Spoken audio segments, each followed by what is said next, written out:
নভোদিমিত্রিভকা বসতি দখল করেছে রুশ বাহিনী। রুশ বাহিনীর দ্রুত অগ্রযাত্রায় নভোদিমিত্রিভকা দখলকে সর্বশেষ অর্জন বলে অভিহিত করেছেন রুশ প্রতিরক্ষা মন্ত্রী আন্দ্রেই বেরিসভ।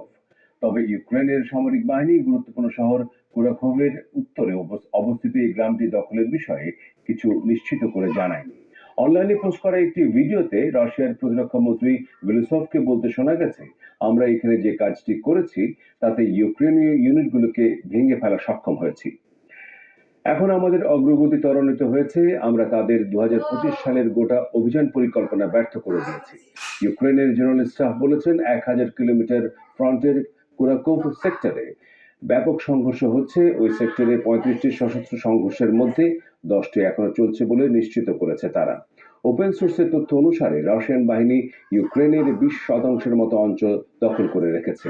2022 সালের ফেব্রুয়ারিতে ইউক্রেনে রাশিয়ার আগ্রাসন শুরুর পর থেকে খুব দ্রুত সময়ে দনেৎস্ক অঞ্চলে অগ্রসর হয়েছে রুশ বাহিনী।